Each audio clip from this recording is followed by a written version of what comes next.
Akhirnya chapter 1063 rilis. Chapter kali ini benar-benar bikin perasaan campur aduk. Penasaran gimana kebawa emosinya? Hai Storyers, welcome back to my channel. Sebelumnya terima kasih buat kalian yang sudah follow. Buat kalian yang belum, pencet tombol follow dan like sekarang ya, biar kalian semua nggak ketinggalan update One Piece selanjutnya. Chapter 1063 berjudul Satu-Satunya Keluargaku. Di cover story kita ditunjukkan Cracker yang membeku. Blue Lia menangis karena puding sudah diculik oleh dua orang. Sepertinya di sana tidak ada battle hingga yang terluka parah, tapi hanya dibekukan saja. Terlihat dari pose Cracker yang membeku seolah-olah dia berusaha untuk menyelamatkan puding agar dia tidak diculik.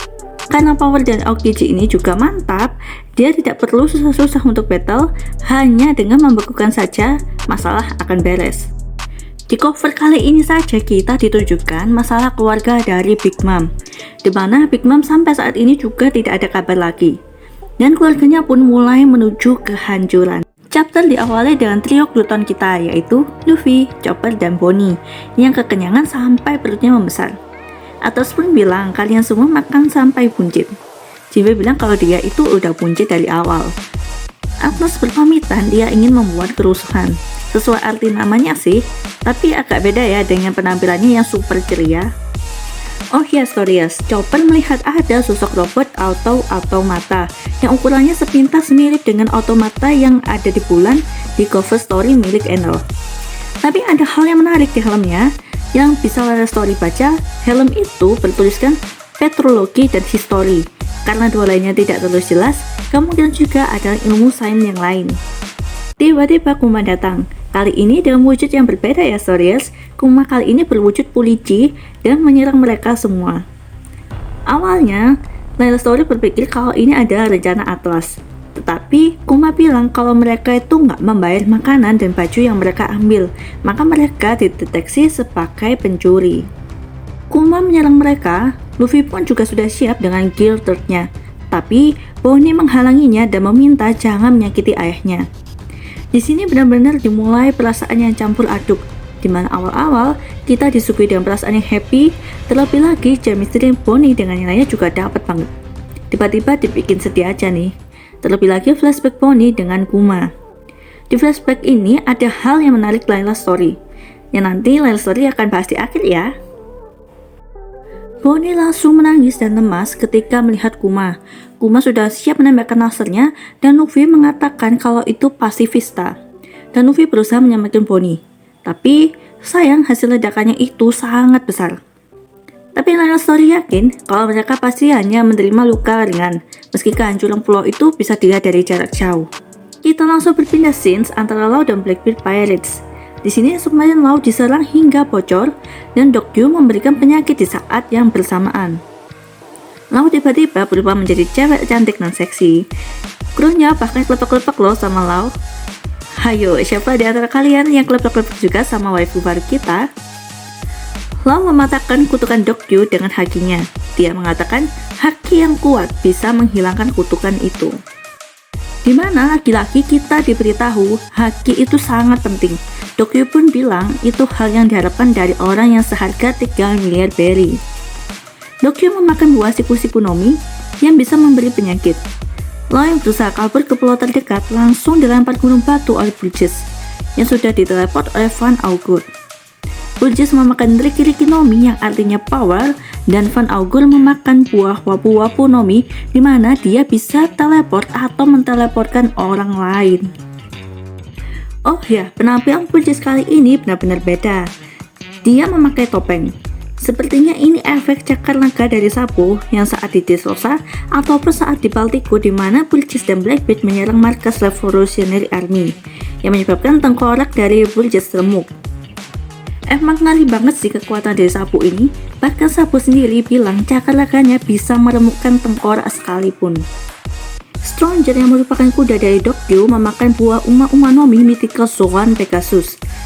Pegasus ini berbeda dengan Pegasus yang dikendarai oleh Gunvolt di Skypiea ya. Cuma ini gila banget sih, Blackbeard bisa nemuin Devil Fruit yang benar-benar pas buat krunya. Blackbeard datang dan bilang sudah lama gak ketemu ya Law. Law menjawab apa yang kamu inginkan. Ini dari sapaan Blackbeard pada Law sepertinya langsung mengarah ke insiden Rocky Port, di mana Law sebagai mastermind-nya. Blackbeard ini bilang dia memang menunggu Law, Luffy, atau Kid yang muncul setelah mereka pergi dari Wano.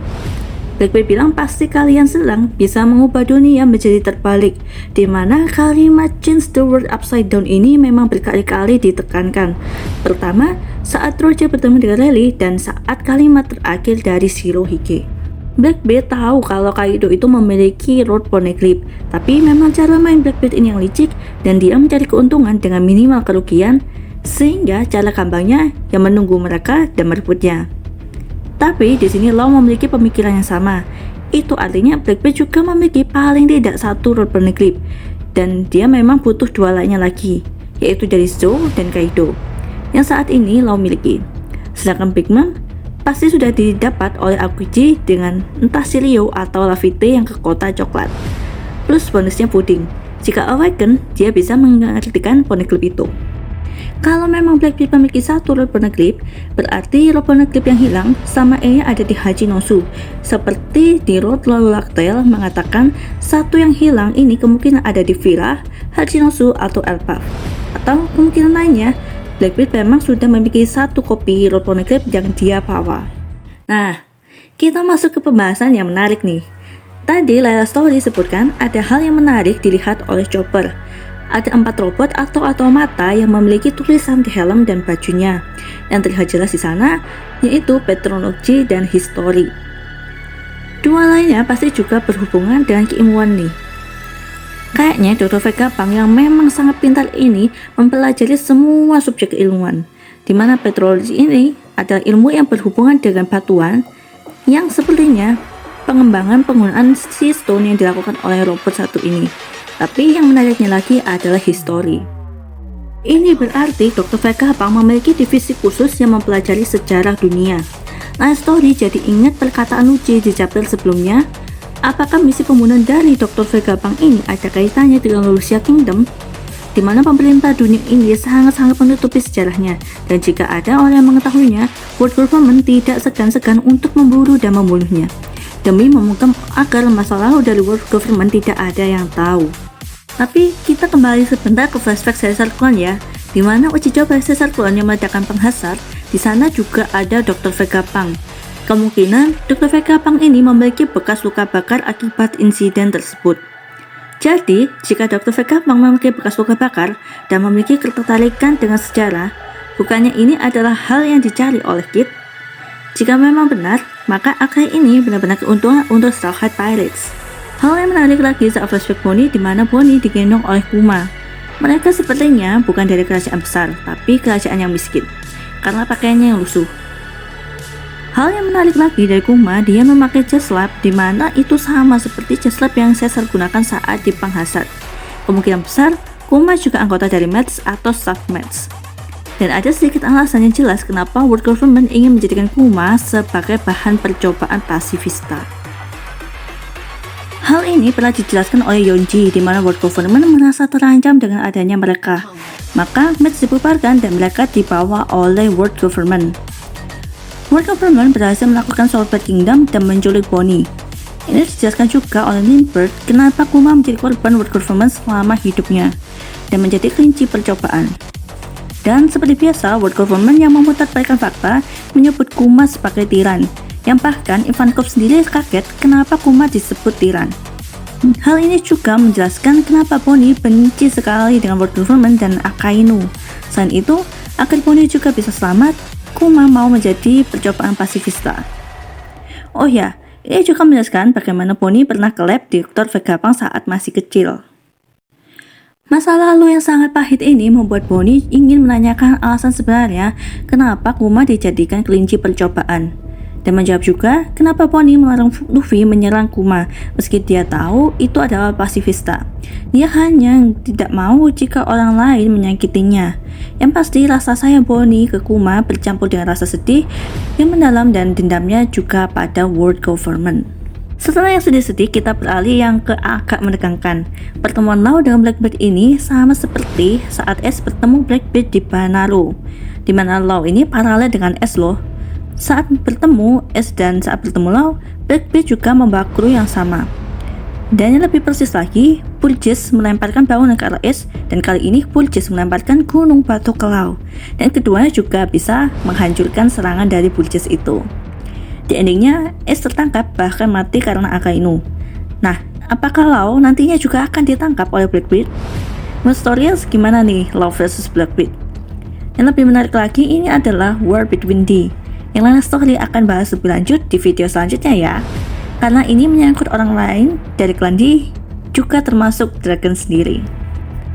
Yang menarik di sini, Blackbeard sudah berhasil menangkap Koby, dan saat ini dia juga menghadapi Law, di mana mereka bertiga terhubung dengan satu kejadian yaitu Rocky Port. Sepertinya mereka bertiga tidak secara langsung beraliansi. Mereka semua memiliki tujuannya masing-masing loh. Kemungkinan besar Blackbeard yang mengacau terlebih dahulu, lalu Law yang mencari informasi mengenai bisnis gelap Doflamingo memanfaatkan dengan mengambil jantung dari 100 bajak laut, dan Koby datang untuk menyelamatkan penduduk di sana dan menjadi hero. Karena Blackbeard suka cara yang licik, maka dia menghasut Koby untuk melaporkan kejadian ini dengan mengatakan jika mastermind masalah Rocky Port ini adalah Law.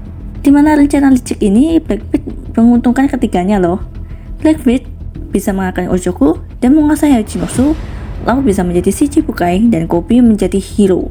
Ini sangat masuk akal kalau Blackbeard ini ingin mendapatkan gelar yang lebih tinggi tanpa terlihat terlibat dalam kerusuhan itu.